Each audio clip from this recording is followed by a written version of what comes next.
about something which I'm going to talk on copper technology, because the one who inspired me getting into studying on metal technology, maybe possibly he, when I started with my thesis on iron metallurgy, along with the respected chair and the rest delegates and friends and staff from Indus Institute.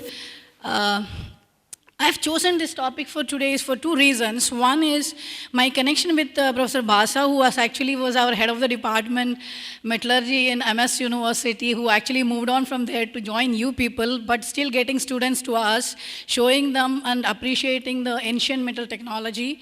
So we used to get students of third semester and fourth semester, and I think second year and third years, or some, I'm not remembering exactly years, but coming to us to understand and appreciate the technology of the ancient times. And that time I was with Department of Archaeology, now moved on to Museum Studies. So I thought it will be appropriate to talk on something on copper technology, which is falling into the Indus realm, where I was actually working on a project. So I'll be talking on Indus civilization, some of those aspects of copper technology, not into all, as per the time constraints are concerned. Just to show you a highlight of the Indus Valley civilization, when we talk on Indus, just to show where the location of Indus, because it's a cultural historic location which I'm referring to, Indus Valley. When we say Indus Valley, this is a civilization spreaded area. Showing some of the major sites, possibly you must have heard of places like Mohenjo-daro, Harappa and Mohenjo, just to show you a geographical distribution. And we are actually privileged to have Dholavira with us and Lothal, which are the main important sites. But our department, which is the Department of Archaeology and Ancient History from Faculty of Fine Arts, Maharaja Sayajirao University of Baroda has been doing a large number of excavations at various sites falling into Indus Valley civilization. So I'll be presenting some of those material from those sites which we have excavated, but yes, trying to understand some of those technological aspects. So we actually, when our people who are doing research on Indus metal technology, basically on copper, but when you're looking at the Indus realm, they found many traditions. Something is falling as classical traditions, something falling as a regional traditions. As Professor Agarwal in the morning said, there are some regional areas which has been showing some differences in ceramic technology, in settlement patterns, and many other aspects, where I was just trying to find out some signatures for their metal technology, if we could trace something. Looking at some of those, so these are the sites. You could just see a location of some of the sites which is spread all over Gujarat. Coming down to the tool types, we have vessels, we have implements, tools. These are then some of those rings. So I'm just showing you some types of material which is falling into the Indus time. Civilization time, falling into various sites, just to have an understanding of the types of materials and categories of metal objects. As far as production is concerned, we believe basically the sites, possibly whatever we got, the copper we got, the smelting must have done at the resource centers, and the smelted ingots and the material must be transported to the sites, and the sites must have done only the secondary production, which is smelting, not smelting. We don't have that evidences. So I was just quickly running through to talk about the production. I'm not getting into details because my time stipulation is very less, but definitely, so we think, as far as the production is concerned, the roasting, beneficiation, and all the processes must have done near the source areas. But while coming to the sites, they must have done melting and casting and fabrication. So the secondary production was happening at the sites. This is just to show you, illustrate on, this is after Miller, who has published her publication on this, talking about the processing, the requirement, the acquiring of the raw material as well as the fuel, then the first stage of smelting. So divided into various stages of production, and what we see in our sites are basically secondary production. Looking into the technological aspects, we do have evidences of crucibles from our sites. So, we believe maybe the small crucibles must have been used for, recycling those ingots, or maybe recycling those already used artifacts. We have crucibles from many sites. This is just quotations from some sites where we have got evidences of crucibles.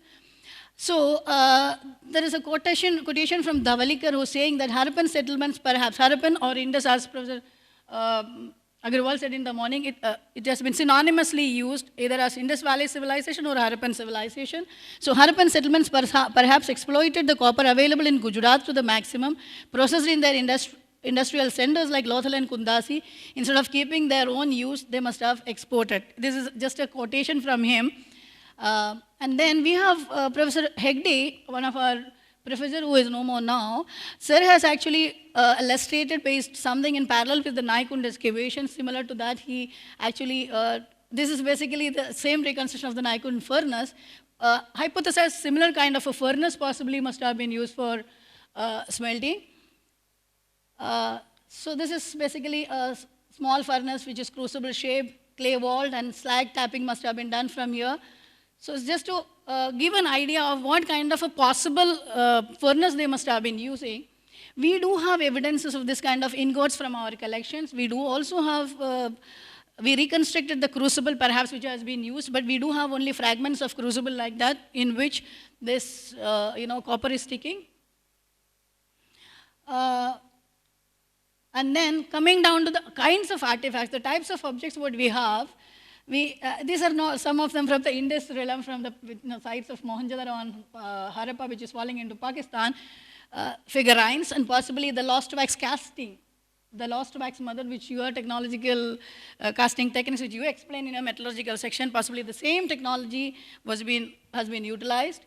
And the fabrication techniques, possibly the techniques of fabrications may be, not possibly, it is illustrated that forging and hammering, then cycles of annealing, hot, cold forging possibly have done. Professor Agarwal sitting over here, he is actually the one first who argued on these points of cycles of these treatments.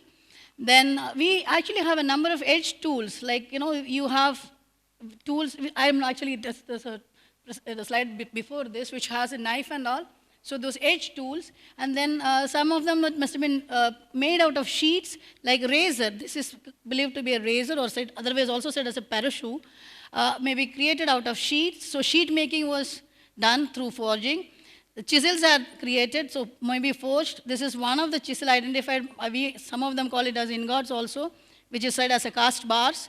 Then we do have vessels which has been created from the sheets and then done sinking and raising by forging. So all your techniques what you study in your metallurgy, possibly I'm trying to connect it with the traditions what we have from the Indus time itself, all the technology which we now elaborate. And then we also have some tablets which has been reported from Mohenjo-daro and Harappa, but we don't have any tablets from Gujarat till now. And then the other category of objects which are ornaments, we have bangles, rings, beads, and some discs, some floral patterns. So we have variety of objects which has been created out of copper, which is the metal. I have done some analysis just to look at, I have done some EDS, energy dispersive studies, to understand the composition of this ring, basically. My objective by looking at, I'll show you two more, where, this is copper based, but it has a zinc, and then it has tin in it, and then there's a more lead into it. So possibly looking at lead, maybe lead must have been utilized for making it more fluid when casting is done. So I was just trying to look at, basically my intention to look at this composition was try to look at the alloy pattern, what is the composition, how it flows, whether it is making some pattern or some sense to me, because there was a lot of studies done in alloy pattern earlier also. So then another similar kind of an ornament, but it was having a different look, and the corrosion was less. So I've picked up that for SEM study as well as for EDS, but the composition falls is, it has a nickel composition into it, and the composition which is zinc is turned in the earlier one, this is lesser in this. Coming down to another similar kind of ornament, but looks was different. I looked at 3 ornaments from the same site, but all 3 has different 3 compositions. Even you look at the morphological look, they have different, and you could make out one is more into a shining thing, one is less corroded, one is heavily corroded.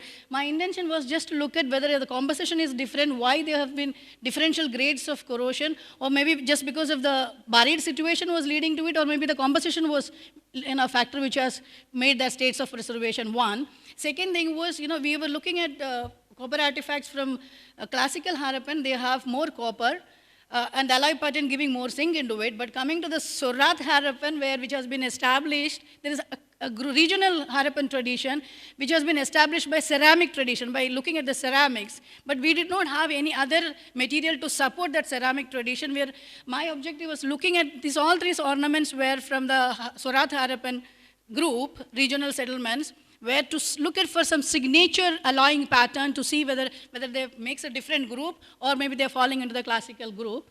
So now I think we need to have more more sets of data to understand. I have more to work on many of the sites. I have a set of results from Bagassara which actually showing same settlement where we have two traditions happening. I think possibly, according to the time limit, I'm just limitizing into the problem which I was trying to answer was to look at the alloy pattern, whether I could make some signature composition for the regional type of artifacts, and then to relate with the provenance studies. Now, coming down to the conclusion point of this, my interest was basically to appreciate and make people to, appreciate what is happening in this time, or maybe looking at the archaeological perspective. The people from Indus possibly would come forward to do some project with us, where in the Department of Archaeology we'll have a lot of metal specimens where you could look for some problems of your metallurgical research, where Indus University have a department which is flourishing. So we could have better directions in that, plus Infinity Foundation, who is actually trying to connect the modern technology and the alloying pattern, connecting with the ancient traditions. I think we should have more scope to look for the certain things. My intention was to highlight certain things to you so that we could look for one more scope of area of research and looking forward. Thank you so much.